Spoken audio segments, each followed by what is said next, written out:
El Harim Me'ayin Yavo Ezri.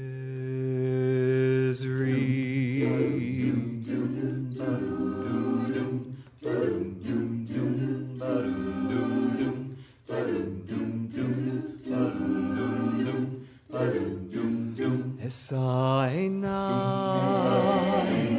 El Harim Me'ayin Yavo Ezri. Esaina El Harim Me'ayin Yavo Ezri. Ezri Me'im Adonai Oseh Shamayim Va'aretz Esa'enai El Harim Me'ayin Yavo Ezri. I lift up my eyes to the mountains. Where does my help come from? I lift up my eyes to the mountains. Where does my help come from? You know my help, it comes from God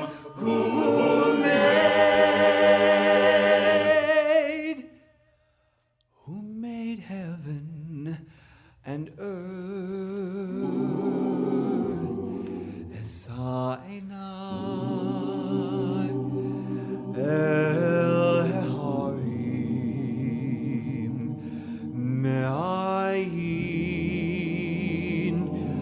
Yavo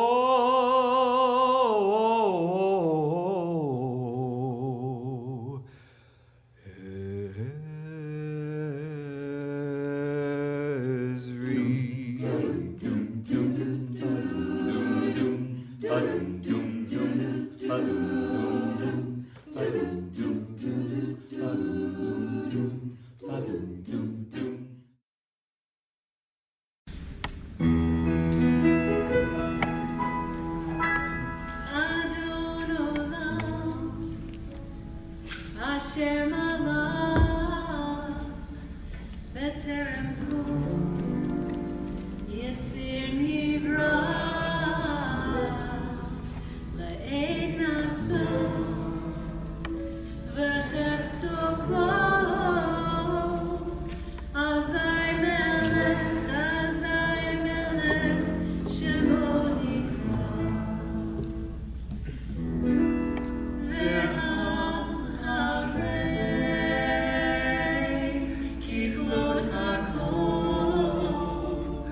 Levado,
Yavo Ezri Esa Enai El Heharim Me'ayin Yavo Ezri.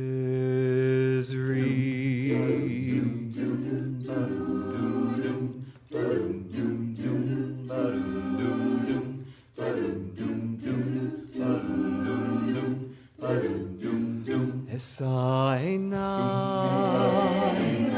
El Heharim Me'ayin Yavo Ezri Esa Enai El Heharim Me'ayin Yavo Ezri Ezri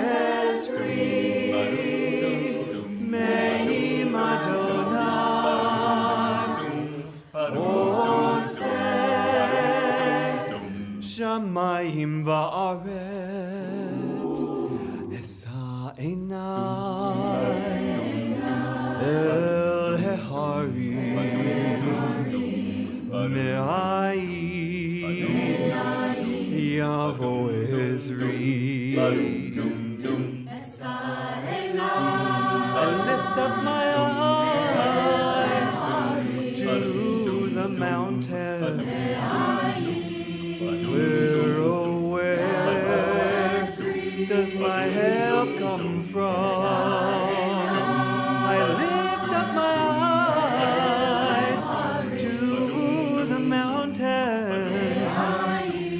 Where, oh, where does my help come from? You know my help, it comes from God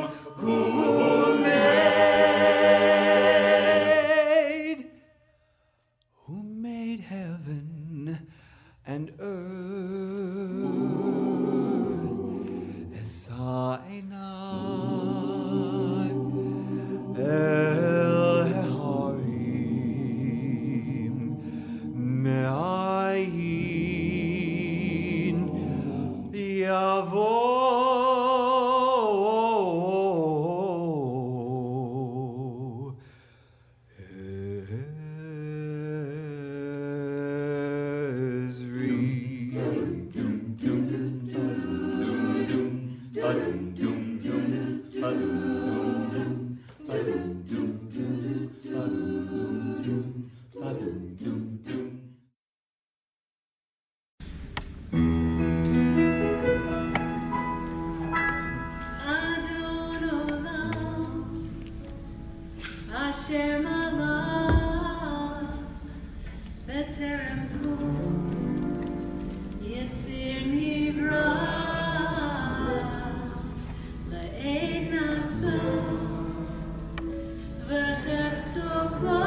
אל ההרים, מאין יבוא עזרי. אשא עיני אל ההרים, מאין יבוא עזרי. עזרי מעם אדוני עושה שמיים וארץ. עזרי מעם אדוני עושה שמיים וארץ. אשא עיניים אל ההרים, מאין יבוא עזרי. אשא עיניים אל ההרים, מאין יבוא עזרי.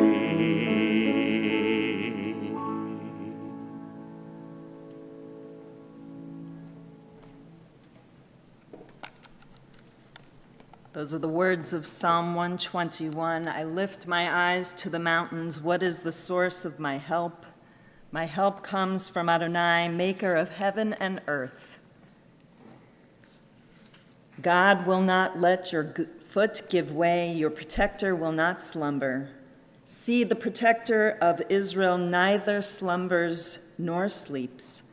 God is your guardian, your protection at your right hand. The sun will not strike you by day, nor the moon by night. God will guard you from all harm, guard your soul, your going and coming, now and forever. God of spirit and flesh, this grieving family turns to you today for comfort and strength. The cup of sorrow has passed into their hands. May your nearness console them as they mourn. May your presence be a constant in their lives. There will be moments of woe and times of loneliness after today, for they will continue to miss their beloved Shirley. In their times of sadness, may her memory lift their spirits. Loving God be their support when their own strength falters. For the love that death cannot sever, for all the warmth they shared along life's path, for those gifts of heart and mind which have now become a precious heritage. For all these and more, they are grateful. Help them to learn, Adonai, to be able to step forward in life inspired by Shirley's brightness, as they honor her by the way they live. Amen. I'm going to tell you a little bit about Shirley, some of the things you may know and some you may not. Shirley Cohen, née Shirley Rita Saslavsky, and later known as Saslo, was an educator, an actor, a theater patron, a community volunteer, a respected elder in the Jewish community and beyond, and above all, a loving mother of 4 who adored her late husband, Leslie. She was an example of living life to the fullest. Her diminutive stature, effervescent personality, and energetic actions endeared her to everyone she encountered. Shirley was born on August 14th in 1924 in Brooklyn, New York. She was the youngest daughter of Bella Berman Saslavsky and Nicholas Saslavsky.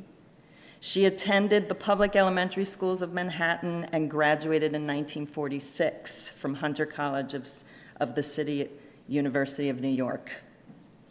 Shirley's college years coincided with World War II, and she assisted in the war effort by serving as a hostess in New York Stage Door Canteen. She entertained the troops by serving food, and non-alcoholic beverages and dancing for hours at a time. And the canteen served as a turning point in Shirley's life, for it was here that she met Les Cohen, the love of her life. The war ended. She and Les were soon married by the rabbi in her family home. Shirley found employment in a daycare, and Les went to school on the GI Bill. They purchased their first home in the planned housing community of Levittown, New Jersey.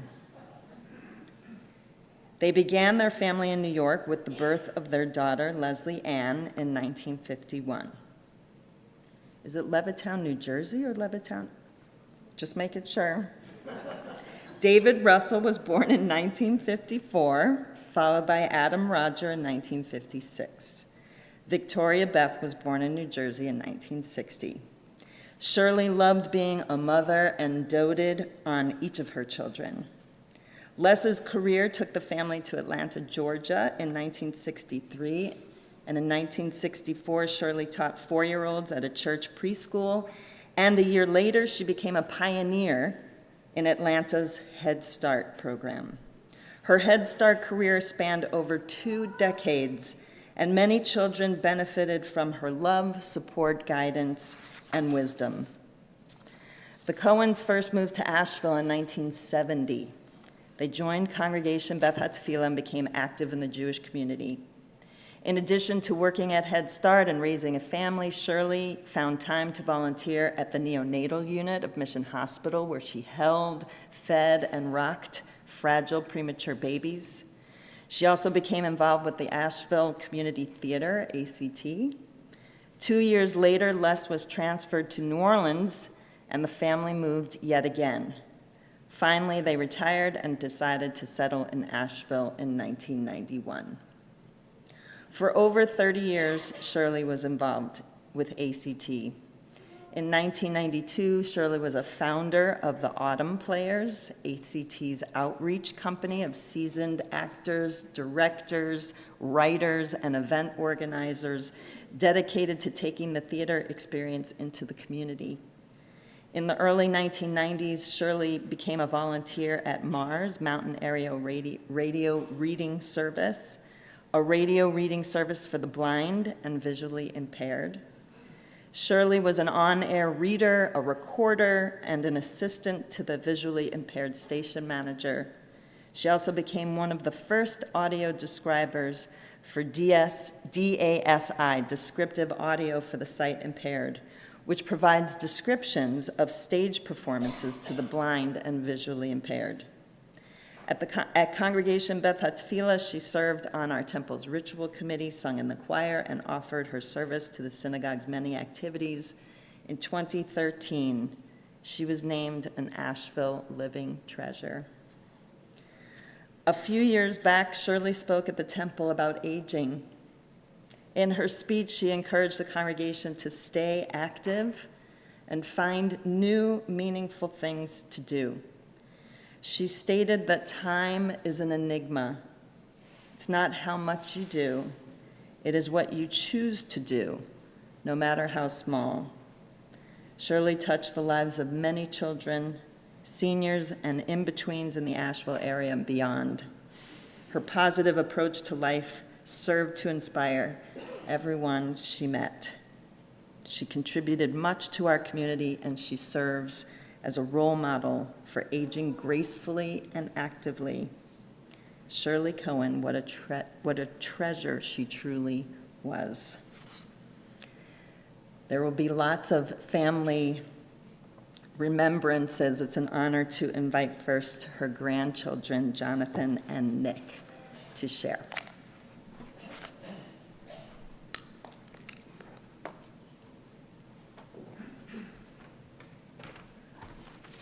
Hello, everyone. I am Jonathan. I am Shirley's youngest grandson. It is so lovely to see how many people have come today in support of our family. My grandmother would call this a good turnout, but after all, it is opening night.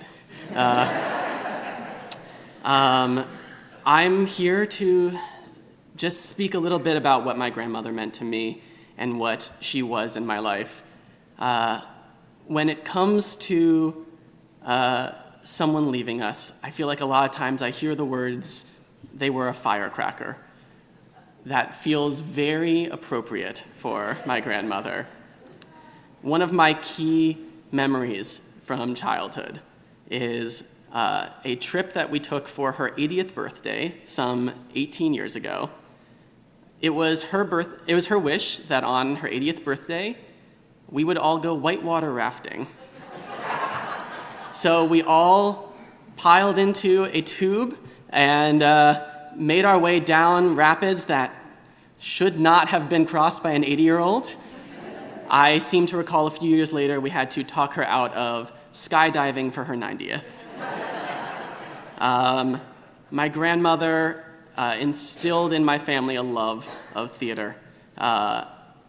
With my mother and with myself and with everyone in our family, performance has been such an important part of growing up. When I was graduating high school, I got a chance to do a performance that I was grateful enough for her to come visit. And I recall that she had to be silenced for informing the audience that I was the best one up there.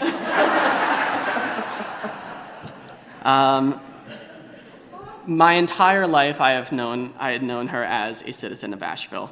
I got up here as much as I could, and it was often never enough. But whenever I was up here, it felt like no time had passed. Our conversations picked up right where they left off, and I knew that she was always there. So what I have done for you all today is I have prepared a song that comes to us from Bach and Harnick from the musical Fiddler on the Roof, which talks about being far away from people that you love and the connection that still exists, if I've turned this on correctly. Let me get that.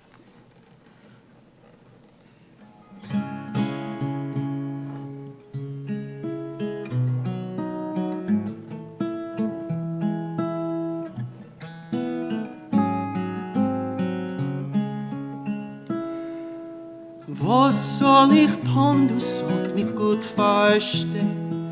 Herr, für was tu ich das? In a verworfen Land, wenn du allein, weit von mein lieber Heim. Jetzt ist einmal für mir genug gewinn, Tage bloß, unser Haus, neunt mit Mischpacha und mit allem, das ist gewinn mein Heim. Ich versteh, als wart auf mir, und mit ihm musst du sein, ist mein Pflicht. Es wird sich sein, mit ihm scheug ich, kost der alte Heim ruft mich. Tage der verreist mir das Herz und sieht, gefiel mein Heim, gefiel euch ihm. Ist das a Kolm, was ist mir se blieb, weit von mein lieber Heim. Da wo mein Herz will bleiben, da allein. Ich muss gehen, ich muss gehen. Is will ich blanchend und wie a Stein, weit von mein lieber Heim, weil is für mir mein Heim.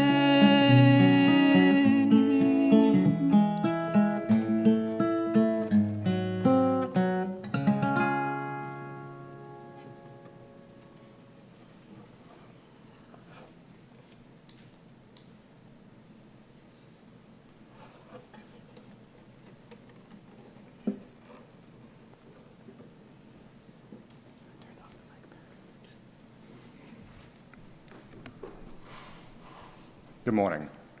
Let's see. before I start, just in case you are watching online, your Wi-Fi is fine. I just stutter. It's okay. It might take a little bit longer. Okay. So although we were separated by roughly 700 miles for most of my life, Nana and I shared a deep connection. When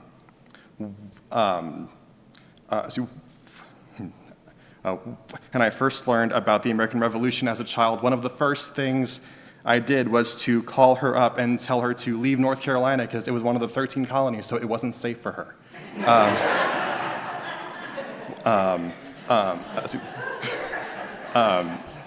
Which is funnier now that I live in Virginia. So, and on the other hand, one time, and my brother found my last nerve and was Irish jigging on that last nerve, I decided to write her a letter to ask if I could come to live with her because I just couldn't take it anymore. And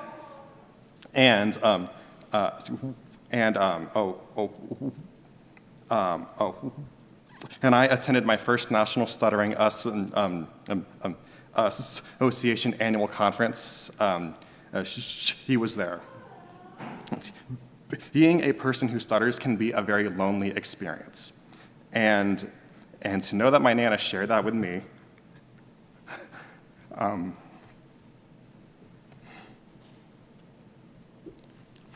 sorry,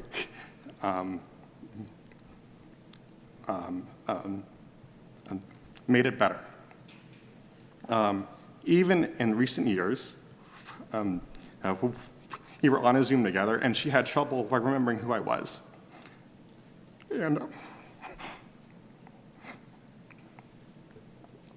And she found out that I stuttered. She gave me encouraging words, and she told me to keep talking because it was my words that mattered and not how they came out. And this encouraged me to in my current careers within Jewish music and also teaching.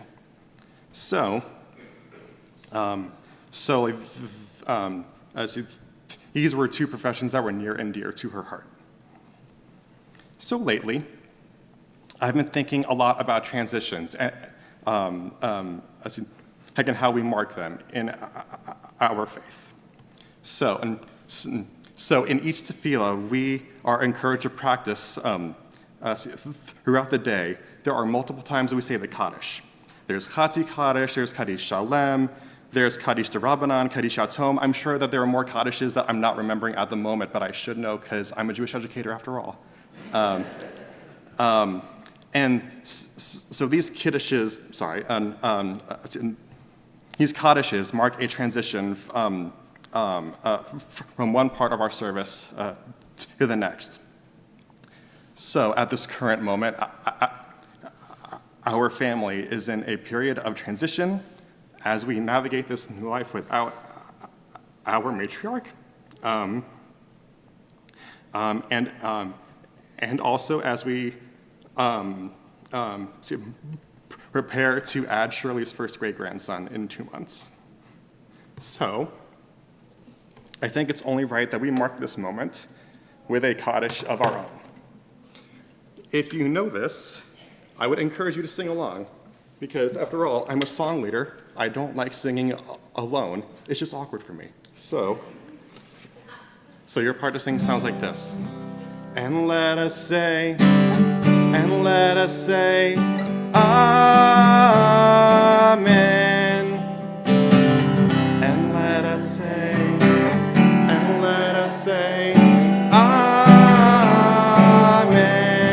2 more times. And let us say, Amen. And let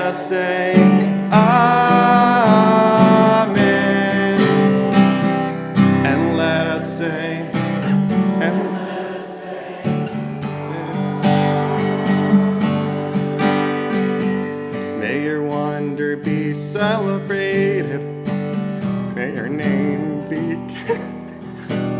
Sorry. I'll try that again. May your name be celebrated. May your name be consecrated. May your brilliance never fade. With the simple world you can sing that. May your ways prevail in our own days, in our own lives, in the life of Israel.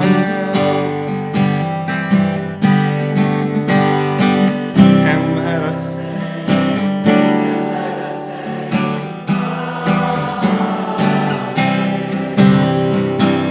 and let us say, and let us say,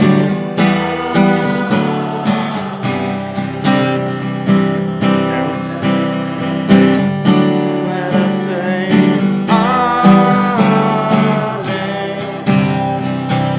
And let us say, and let us say, Amen.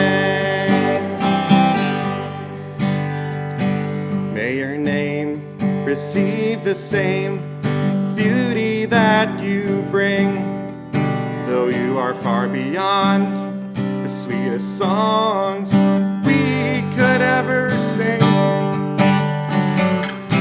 Let us say,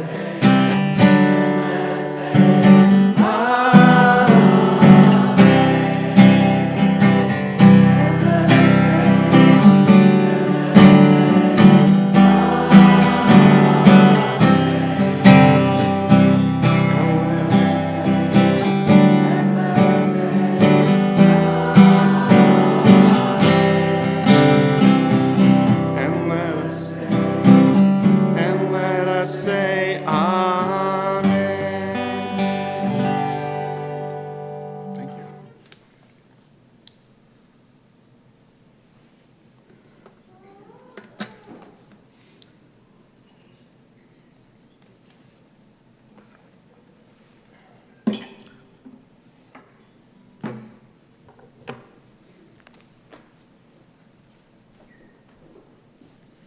And now we'll hear remembrances from three of Shirley's children, David, Tori, and then Leslie.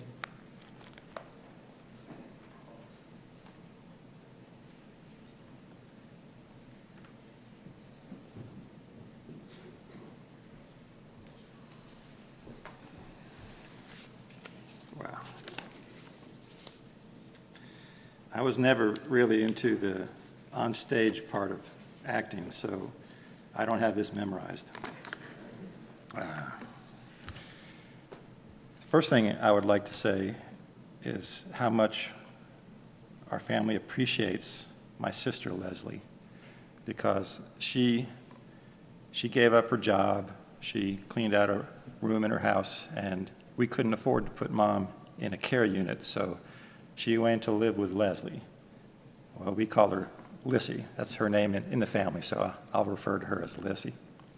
And Mom's last days were incredibly better because of the love and the care that my sister gave to her. And there's a lot to say about Shirley Cohen, and there will be many people that want to talk about it. So I'm going to keep it brief, not only to let other people have their say, but it's kind of hard for one person to encompass all of the stuff that my mom was about. My choices of professions, cartooning and music, were fine for my dad as long as I figured out a way to make money at them. But for Mom, it was more about doing what I love and doing what I was drawn to. No pun intended. I'm still working on the making money part, but that runs a close second to the joy and the love I have for those pursuits. Mom could be strict, but she always had an eye out for what was best for us.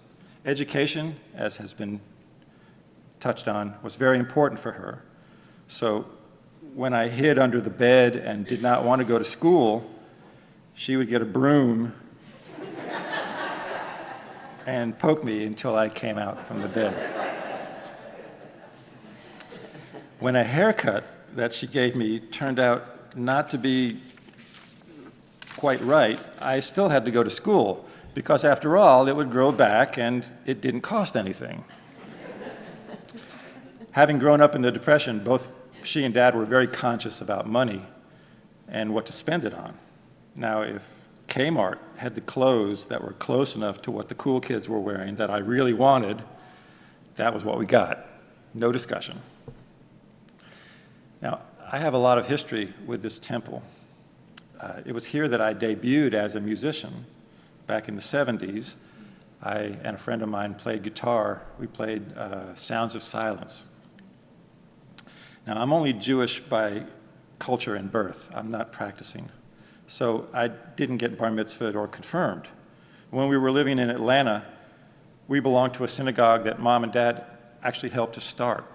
And like I said, I wasn't so much into it, but I did have to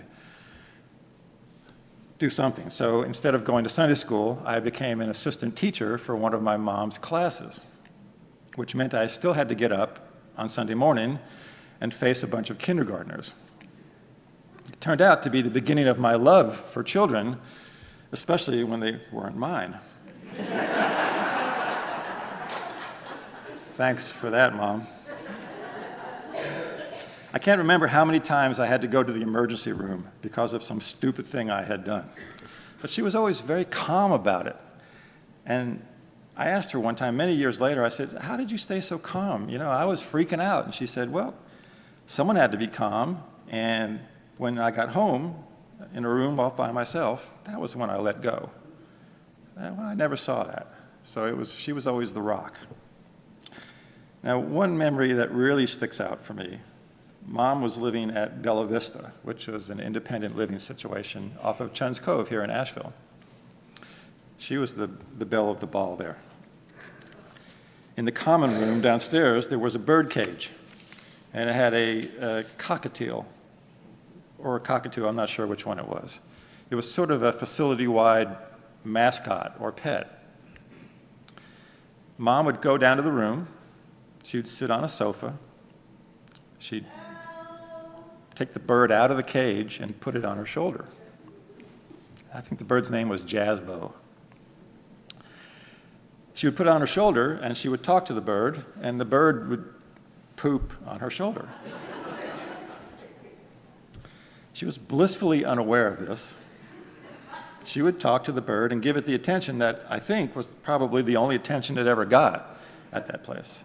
And when I pointed out to her what had happened, she would just shrug it off. That's what birds do. She had a great laugh. She had an incredible smile, an encouraging word for everybody in the cast, and a big heart for all of the kids and teachers that she mentored throughout the years through Head Start. 98 years of life and love for just about everything. I hope that I can follow in her footsteps.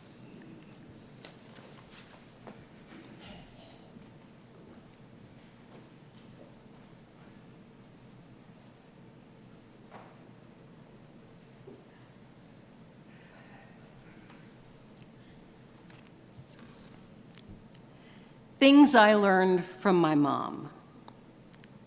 Ethics. You do something because it is the right thing to do. No more explanation is expected. This is not to say that Mom always abided by this rule or didn't stretch it in some way to meet her needs at the time. Many years ago, maybe 20 or so, my mom, my sister, my kids, and I took a trip to Disney World. Mom was getting around fine, but the amount of walking in one day was just going to be a bit much for her. So we rented a little electric scooter for her. And we soon found out that that little scooter would get us to the front of most lines. Well, one particular ride was on a boat, and Mom rode up on her little scooter, and they told her where she needed to park it, and then they asked, very concerned, "Will you be able to walk from here to the boat?" It was maybe 100 feet. Mom, displaying her acting skills, very gingerly got out of the scooter and hobbled her way to the boat saying, I think I can make it. 2, communicating without the use of words. Mom's facial expressions always gave her away, always. This came in very handy. When she and Dad were living in New Orleans, they were members of the synagogue I worked at. Many a time she would sit in the congregation as I stood on the bema, and perhaps someone would walk in wearing something outlandish, or it was someone she was surprised to see in that particular setting, and she would look at me, and I would look at her, sometimes while I was singing, and we would carry on an entire conversation just by looking at each other. 3, cheerleading your children. Even though Mom was quite practical about a lot of things, she was great at handing out little ego strokes. One of her favorite sayings, at least to me, was, "You're right, but even when you're wrong, you're right." And then she would give a little laugh, kind of letting me know that she didn't necessarily believe that completely, but it was an encouraging thing to say to your kid. 4, how to understand and relate to preschoolers. I used to accompany Mom to her Head Start job when I was a young teenager. I played the ukulele and the auto harp, and I would sing with the kids. I have many memories of watching Mom sit in circle with the kids, never on a chair, but on the ground on their level. If there was a child that was particularly disruptive and that couldn't sit still, she would bring the child to sit with her and wrap that kid in a big bear hug and then continue teaching. If the child was still disruptive, she would look at the child and say, "I'm sorry, I can't let you go because I don't want you to keep the other children from listening, but I would love for you to join in with us." And then she would totally turn her attention back to the other 12 kids sitting in the circle and continue on with her arms lovingly hugging the one. She never talked down to preschoolers. She let them know that what they had to say mattered and it was worth listening to. 5, confidence. Mom knew what she did well, and she displayed all the confidence in the world in those situations. In reality, I'm not sure I ever heard her claim that she didn't do something well. It's not that she necessarily believed that, but she thought it best not to dwell on those things. If you didn't do something well, you didn't sit there and stew about it. You either worked at doing it better, or you happily accepted the reality and you moved on. 6, acceptance. Mom appreciated nice things, but she didn't need them. She accepted what she had and was happy with it.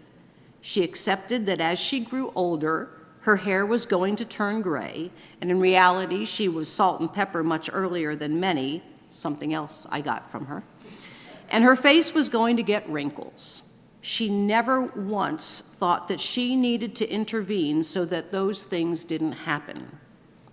When my father would tease me, whether it was because I was talking too much at the dinner table or whatever, Mom would step in and say to me, "He was that way with your brothers and your sister. He's not going to stop.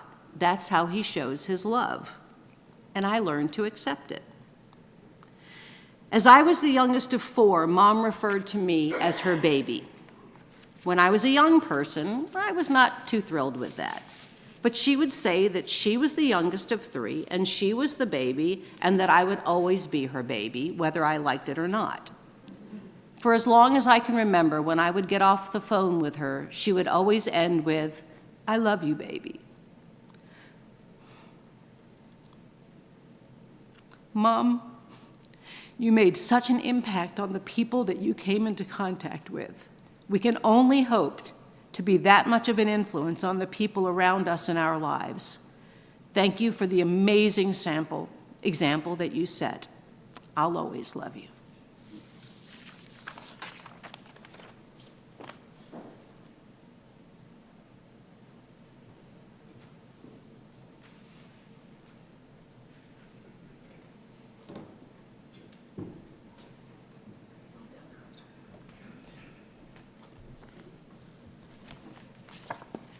Good morning. I'm Leslie Cohen.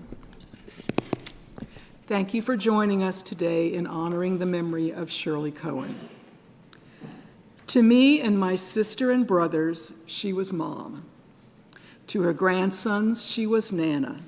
To everyone else, she was Shirley, an intelligent, creative, enthusiastic, and caring woman of conscience. Sometimes it's hard to realize that your parent is a person above and beyond any relationship with you. My mother had a knack of creating family with every group with which she engaged. Her minor in college was early childhood education, and she made a career of working with preschool children. Starting as a Head Start teacher's assistant in Atlanta, then a Head Start teacher in Asheville in the early 70s, she finished as the education director for Head Start in Jefferson Parish in Louisiana. Before she finally retired, she became a certifier of preschool teachers in that same state. She knew her coworkers' families and celebrated births and marriages and other life events within their circle. She loved small children. If there was an infant or toddler within 20 feet of her, she had to acknowledge it. Sometimes we would lose her attention in a restaurant because she was cooing at or playing peekaboo with a baby in a high chair at the next table, or passing by in a stroller, or anywhere really. When she and Dad moved back to Asheville in the early 1990s, she immediately looked for volunteer opportunities, and not surprisingly, she began a stint in the neonatal intensive care unit at Mission Hospital, particularly savoring the opportunity to hold and rock the preemies. The nurses became a family for her, and she became involved in their lives as well. Both of my parents were involved in community theater as far back as I can remember. Our whole family moved to Asheville in 1970, but my father preceded us to start a new job. He had already become involved in Asheville community theater by the time the rest of us arrived, and it didn't take Mom long at all to also become a participant. Comedies, dramas, musicals, they were all opportunities for her to be in front of an audience. Her favorite role during this period was Golda in Fiddler on the Roof. Her last role before moving to New Orleans was in Camelot, the production that opened the brand new building that is still the home of ACT. Her blocking had to be changed in one scene, though, because our family dog was on stage for it, and he had a tendency to lose his focus unless she was standing right next to him. The theater regulars became a family, too. When my parents decided to come back to Asheville, they made a short visit to start looking for a home, and they stayed in one of the motels on Tunnel Road.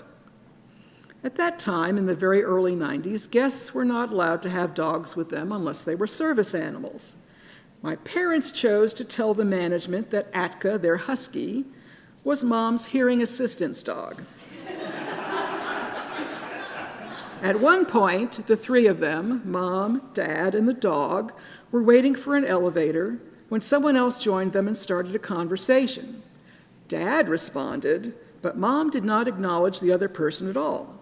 And when Dad later asked her why, she said, "I am supposed to be hard of hearing, remember?"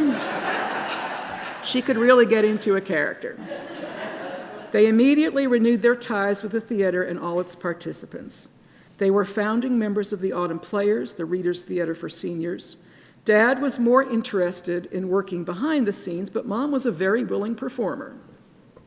She had to put things on hold, though, when she became Dad's full-time caregiver.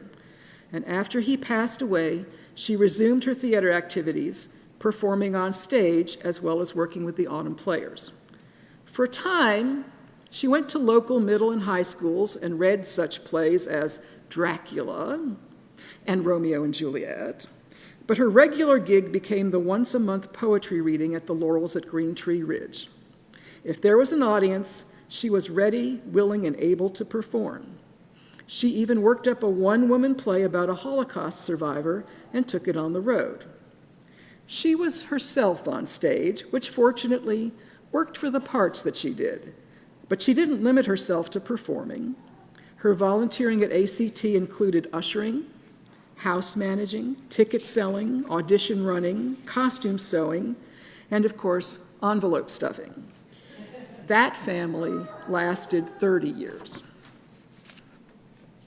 In the late 90s, she met Bob Drummond, who was the originator and station manager for RAISE, the local radio reading service for the blind. First, she was his office help, but she soon transitioned to being an on-air reader, and she and her friend Natalie Nachman became fixtures on Fridays, reading the entertainment news from the local newspapers. She was one of the first trainees for descriptive audio for the sight impaired, a group that Bob started to provide audio description at local venues. She continued with the station after it morphed into Mars, but finally had to stop when her memory issues began to make it difficult. The other volunteers became a family for her as well, as did the consumers she would often meet when she delivered special radio receivers to them.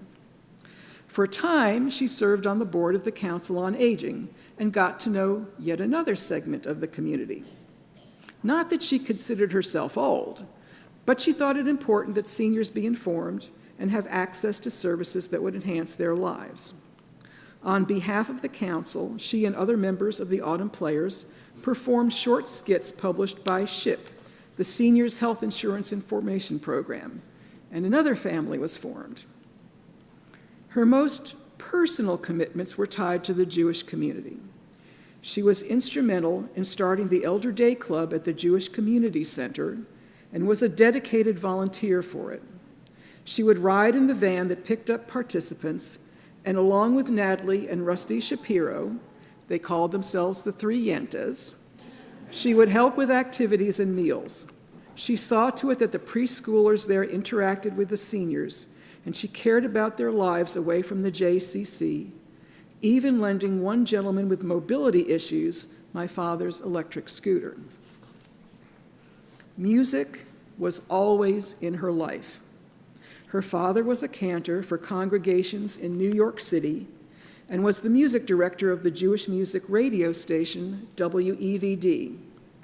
Mom and her sisters were expected to take piano lessons, but singing was her true passion. Besides singing in musicals on stage, Mom found community groups as outlets for her interest. For a number of years, she sang with the UNCA Community Chorus, as well as with a group of enthusiasts that gathered at the Unitarian Church. And she sang in temple. Mom loved singing in the choir at Beth Ha Tefillah. She was very accepting of new arrangements of well-known prayers, and being the performer that she was, she often added a little bit extra. Even after she stopped singing in the choir and just sang with the congregation, you could often hear, thank you, coming from one of the pews. All right. In the last months of her life, when choir members came to visit and sing with her, she had no trouble remembering the words, the melodies, and even the harmonies. But her involvement at Temple was not limited to the choir. She served on the ritual committee and a certain search committee. She taught in the religious school and was a determined advocate for the inclusion of all students who wanted a Jewish education. She was so proud and excited to attend the bat mitzvah of one of those students many years later. She relished being an elder of the Beth Ha Tefillah community. Her reading of the story of Jonah at Yom Kippur became legendary. For the adult service, she gave a clearly enunciated and serious reading of that passage.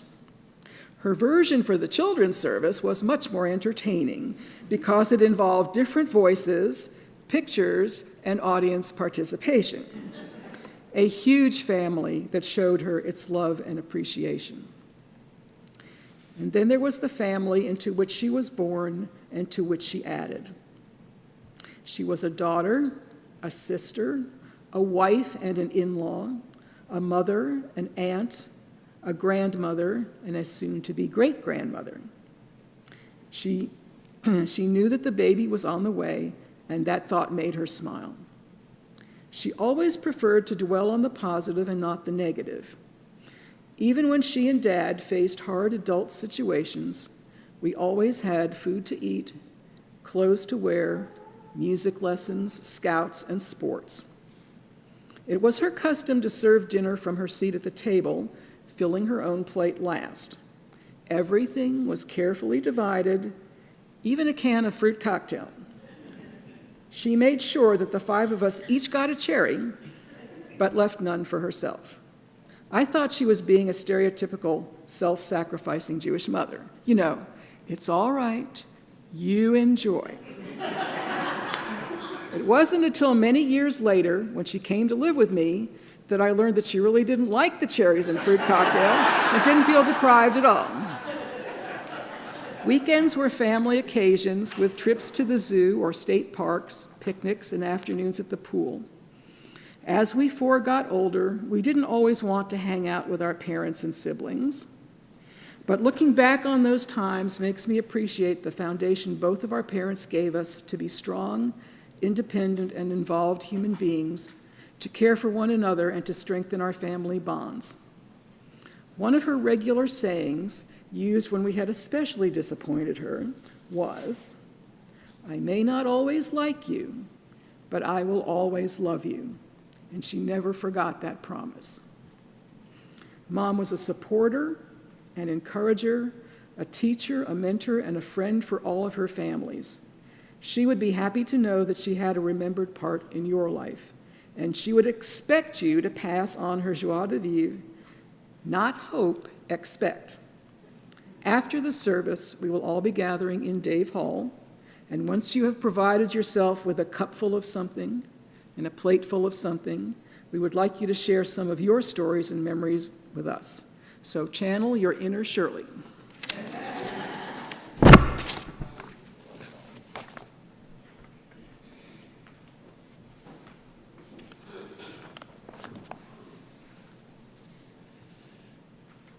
Shirley wasn't just an Asheville treasure, she was a CBHT treasure, and we are so happy to have been members of her family.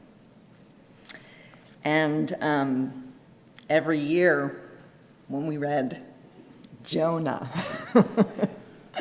how many generations of our kids will hear Shirley's booming voice making the boat rock from side to side in the storm at sea?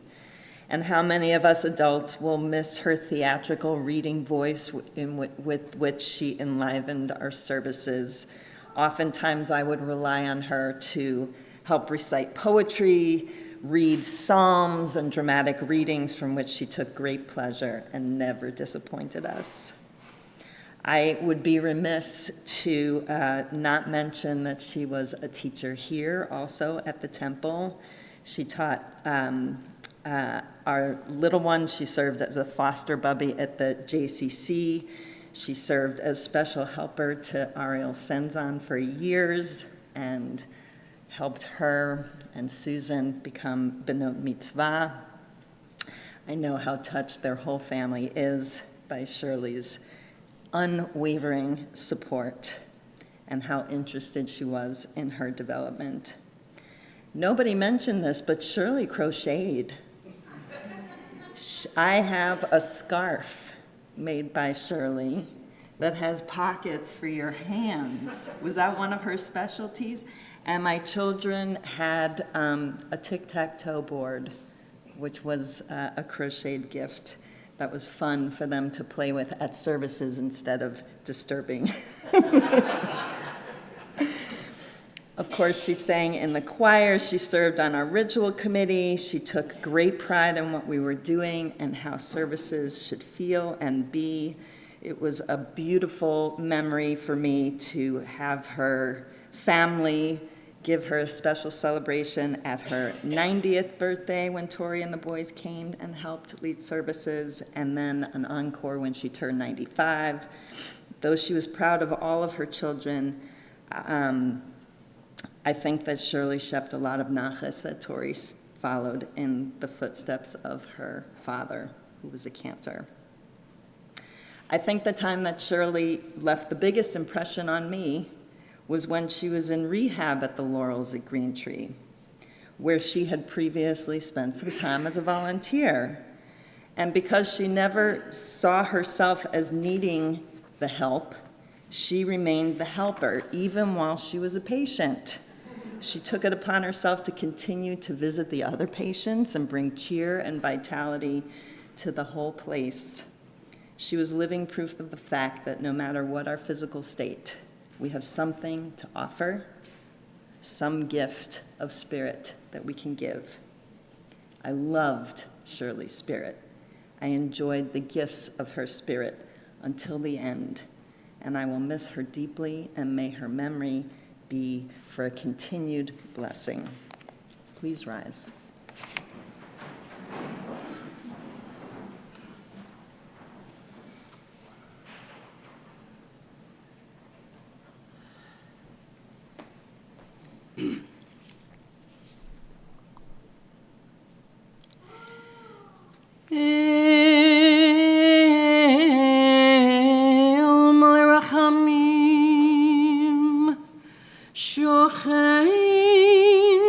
שוכן במרומים,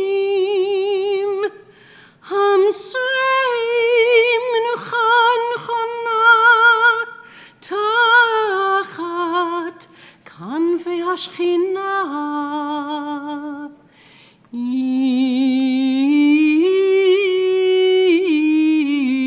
אם קדושים וטהורים, כזוהר הרקיע מזהירים, לנשמת שרה רבקה בת ניסן ואסתר,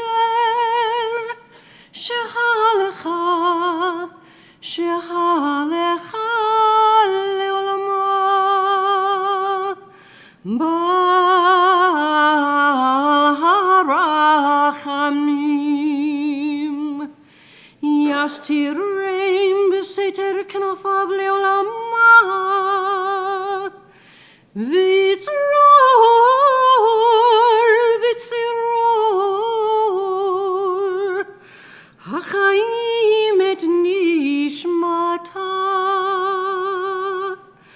אדוני הוא נחלתה, וינוח בשלום, בשלום על משכבה.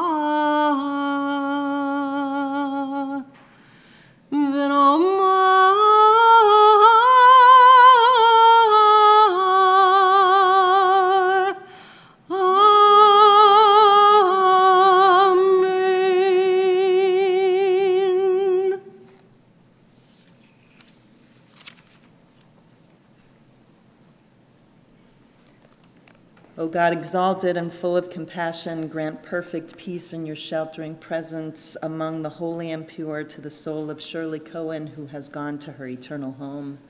Master of mercy, we beseech you, remember all her worthy and righteous deeds. May her soul be bound up in the bonds of eternal life. Adonai is her portion. May she rest in peace, as we all say together. Amen. May God, who has decreed that all who live must also die, teach us to accept death, yet with all our hearts desire life. May God, whose plan for us is sometimes hidden, reveal the way to become stronger, having faced the trials of life. And may God always be for us a source of comfort, strength, and peace. The Kaddish is an affirmation of life, and in repeating its words now, we praise God for all that is precious to us and for all the memories and hopes that enrich our lives. It's in the prayer book on page 294.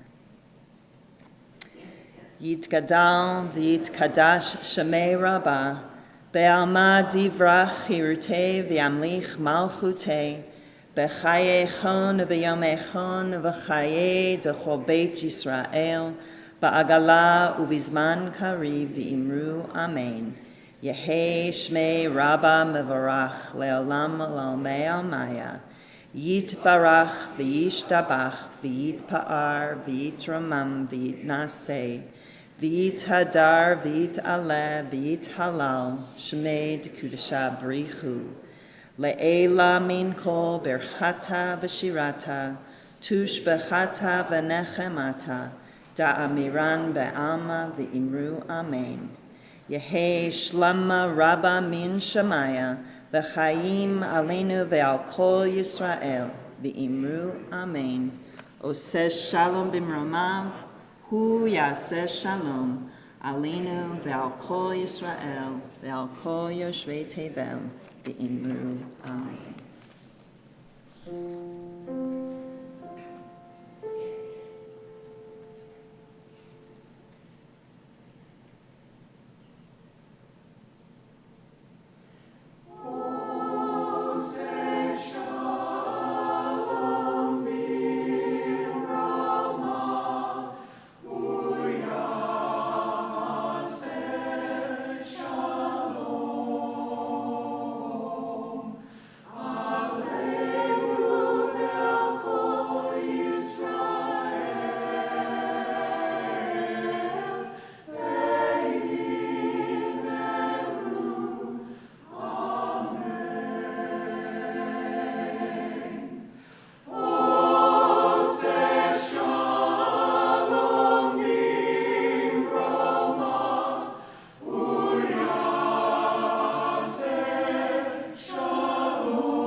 This concludes the remembrances here in the sanctuary. You are all invited to join in Dave Hall. We'll do a motzi and then take some food, and then when it seems that it's the right time, you are all invited to share your own stories. If you can, on your way out the back, the family has left a guest register, and they would love to know all the people who were here to share this important and meaningful moment with them. So please sign that, and we'll see you inside Dave Hall.